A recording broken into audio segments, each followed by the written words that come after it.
I was just watching Burnt Toast and Toasty Reviews as Upsetty Betty slanders SF investigates, and now he's suing in a Karen Rage, which was taken from Blowhorn Betty's channel and dated October 2nd, 2023. And I know that I have the other clip of where she's talking about how she is a nice person and how she has God as her armor, and who can be against her when she's got God? And I mean, I like to remember she's a nice person, God loving. She doesn't like the F word on her channel. You know, she's a lady. She does not want that swearing. And so I don't know. Check this out. We're in the safe zone here, and here we go. Here's a little Betty for ya. Drama and bullshit. Take your petty ass shit someplace else. Whoa! Whoa! Nobody gives a damn about that little girl. Okay? Whoa! Wow, that was uncalled for. Whoa! See what I'm talking about? Oh my God, Betty. But Betty, you're for the children. For the children. Thank you, Patty. That dude in the chat said she is Queen's best witness, and I completely agree. Well, I mean, right? No. I'll back it up. Oh my God, I can't believe she just said that. Oh, Toasty's going to back it girl, up. Okay? We care about this child that's missing. Okay. If you don't like me putting down headstones and headlines, then get the fuck off my goddamn channel. Woo! We talk about true crime over here. Anybody here that is not for true crime, leave the fucking chat. Have I raged enough for you yet? Not yet. Nope. Leave the fucking chat. We don't have time for your bullshit. A 9-year-old girl's life matters. Whoop! You fucking idiots. Dang, Doc. But Betty, you're supposed to be nice. Whoop! Do you feel like a 9-year-old child that's been abducted Huh? deserves a little more airtime than a stupid teacher? Whoa! That's a good point. No, when she said little girl there, she was referring to headstones. Yeah, that's right. You're right. She does call people little girls. A What? lot. And it's almost like, yeah, I'm going to keep that to myself. Oh, we got the big eyes. We got the Deserves raging a eyes. little more airtime than a stupid teacher. Oh. If you do, put a fucking one in the goddamn chat. No! Whoa! Going back to the Molly. One in the chat. Put a 1 in the chat. Wow. But, wow. Okay. Okay, so when she does this, it is so hilarious because, okay, she gets the raging eyes, she gets the crazy eyes, okay, but she's all about calling anybody else who has any differing opinion than hers mentally ill. And she has to block them because she can't allow unchecked mental illness on her channel. Yet, you look at her, and then now for a long time, she had... I use my pointer, my, what do you call it? I can't remember whatever, pointer with the thing, and you guys are probably yelling it out. This pen looks like one. Anyway, for a long time, she put a blanket over the back of this chair because when she rages like this, these look like horns. So it's like Bullhorn Betty right there. You got the horns. So I don't know if I can back it up when you can center her in. And let's see here. I don't know if I can do this or not. If you got to just see this when she goes back. All right. Let me see. Let me see here. Let's see. Oh! Excuse my language, guys. Oh, excuse my language. I'm such a lady. Pay for my cuss words. Oh, gotta get the little cuss word jar. And then she cackles. She knows, like, when she shows her real self in her Karen Rage, she knows when she slips up. And then she does the little fake laugh. But it's like, no, Betty, we see who you are. We know what you're doing. And then it's like when she has the ear things in, it just looks like her hair, her ear just goes like if you blew air into her head, it would just come out the other side. I think that those are headphones. I hope that that's not her ear hole, but I don't know for sure. Let me see if I can line her back up here. The GD was $15, and God forgive me for that. Wow. Turkey Man, pray for me. I'll need it today. Wow. Oh, see, now, just like I said. So after she rages and everything, then she wants to be like, oh, and does the fake laugh. And then she's all like, oh, pardon my potty mouth. And then she'll go back to God in prayers and everything. It's just like, you know, I live in a small, very religious kind of community. And you don't want to be driving around on a Sunday morning because you will be cut off in traffic.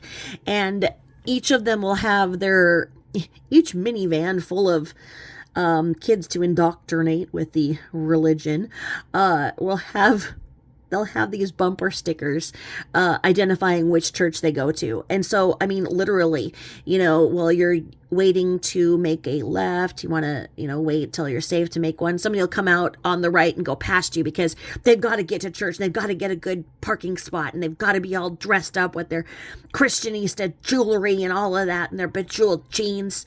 I mean, Sunday mornings here are quite wild for the religious community, and I just see her being part of that when she acts like that, where she's one of those people who's an asshole, you know, 99% of the time, and then when she thinks that people are watching or she's in a church setting or talking about God, then, you know, she's just the most religious of the religious. And oh, yes.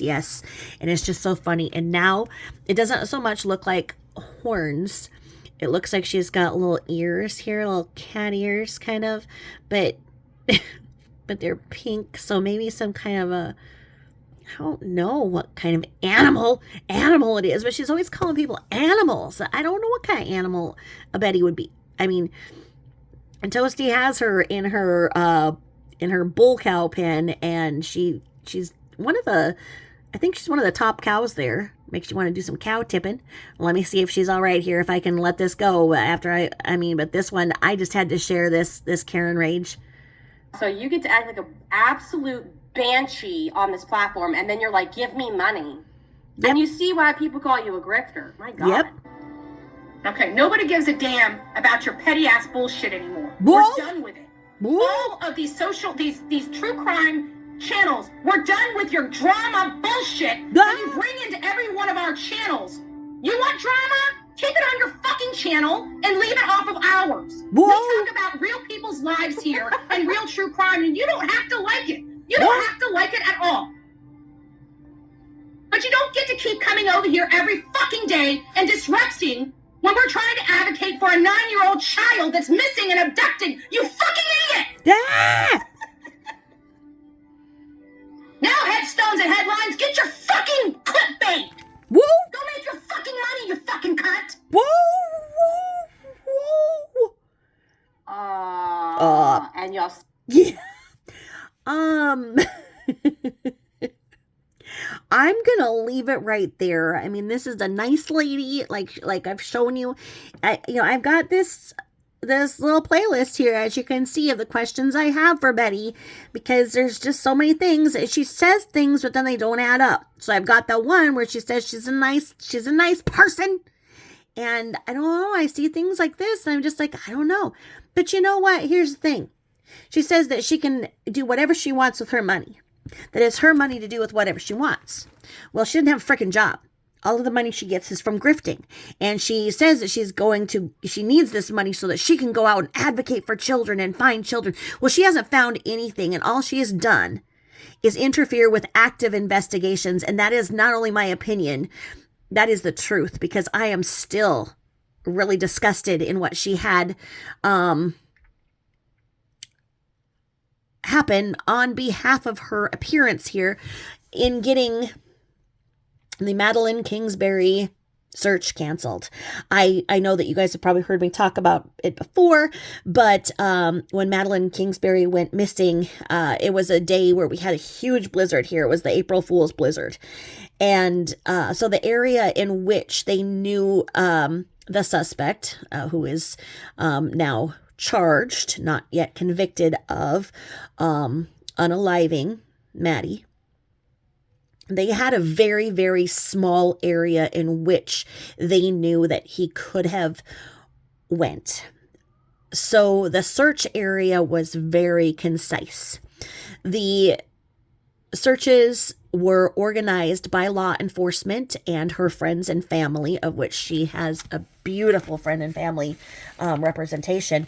And they were updating everybody on Facebook daily as to what their needs were, when they needed help, how they needed help. As the area that they needed search was so concise, but a lot of it was not on the paved road, and a lot of it was damaged from the blizzard and the flooding. So they had a lot of coordinated searches with the equestrian groups. They got together, and it was really cool to see owners of horses get together with owners of horse trailers, and they would get together and pick each other up on their horse, and they would ride together and go over these certain areas where the police wanted searched. They did not want people going out in the other areas because it was dangerous, and they didn't want another victim, and then they didn't want areas which could be a crime scene to be interfered with. So each day, like I would say, hey, I'm available from this time to this time or whatever. And they would put out, hey, we don't need anybody this date. We need somebody this date, blah, blah, blah. It was very, very organized. And on the days that I was available, they did not need anybody. They had more than enough people because, of course, they wanted it to be organized. So people would communicate with the law enforcement and the family search, etc., and they would cross off areas that had already been searched. Then they would say, hey, there's an area over here that we kind of want searched if anybody's going out in this area. It was like that, but there was this one search that was going to be on Mother's Day. The weather was going to be perfect because the searches kept getting canceled because of the weather. So this Mother's Day search was supposed to be it. People were coming in from all over. Well, guess who came into town? The asshole, right? Right there, came into town. She had her supporters, her payees, she told them she was going to Idaho, okay? But she plopped in on a couple of Trump rallies, or one got canceled, and the only one she went to, I think, and that's the one where you might see the other clip where I have where she's like, I have a true crime channel that I raise money on there to raise money so that I can go to these events, these rallies. Oh, but aren't these rallies supposed to, or isn't the money supposed to go so that you can go to find the children, not the rallies? So anywho, I feel that because she raises money saying that she's going to find the children, that people who are giving her the money have the right to question if she uses that money to just go to the Trump rallies. And then if she can, loop into something high profile, because she only cares about the high profile cases, because she's trying to raise her subscriber count. Because her subscribers give her money. Because she begs for it, because she commands it. Okay? If you don't have a job and you are traveling all over based on money that you have begged, then yes, you do owe it to people to say where you're going and what you are doing with that money. Those people are paying you to do something that they want to see. Okay, so she plops into town and she goes and sets up in the cul-de-sac area. And I believe it was a cul-de-sac. I have not went down to the actual house, but I thought it was a cul-de-sac. I may have misspoken when I just said cul-de-sac. Nonetheless, she set up with her lawn chair and everything else by her own description, and went door to door and started talking to the neighbors that lived across the street and next door to Maddie's townhome. She started going there and asking them questions about what they saw.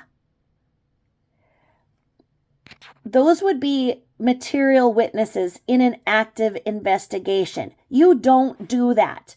the very real danger in her doing that is that she can affect what they're saying to the effect that then their testimony in an upcoming trial could be thrown out. That's why you do not do that. It is interfering with an active investigation. So she did this. We know that she did, even though everybody was warned about her. We all knew that she might be coming to town here in Minnesota, and people were watching for her and warning people in the searches to not talk to her. So she went right to the neighborhood, the neighbors, where nobody would do, but she did. These people then called the police department, allegedly, reportedly, and said, hey, we've got the press here and they're asking us questions. And the investigators, detectives were like, what press is asking who questions? And then what do you know? That big search for Mother's Day to find Maddie was canceled. So if you put in 1 + 1, does it equal 2? Did she cause the big search for Madeleine Kingsbury to be canceled by barging into town and interfering with an active investigation? It is my opinion, yes. If you look at what happened, how it happened, yes. It is stated that she did cause that to be canceled. I believe that that's how it went down. This is what she's doing. So every time there's a high-profile missing person case, people are now being warned about YouTubers like her. But you can't warn people enough, because you wouldn't think that people would actually go to material witnesses and risk a guilty person not being charged. You just would not think that somebody would do that, especially somebody who claims that they are an expert in the law or in politics. Now, she claims she's in politics. Now, I've not seen that she is sitting in an elected seat. I've not seen that she's been appointed to any task forces. So I don't know what she thinks she is in politics. And I've seen the way that she threatens others in political positions. I believe if you look up her name and use the word manatee woman, you can find rather interesting articles about her in politics. But I guess I'll just have to add that to the list of questions I'd like to ask Betty. Is what exactly is your position in politics? You say you're in politics, but anyway, we'll just go with this, with the you're a nice person. We'll put that in the nice person pile. All right. Thank you, Toasty Reviews, for bringing this to light and for all that you do in exposing the cows, the LOLs cows. Thank you. Thanks for listening, everybody. Bye-bye.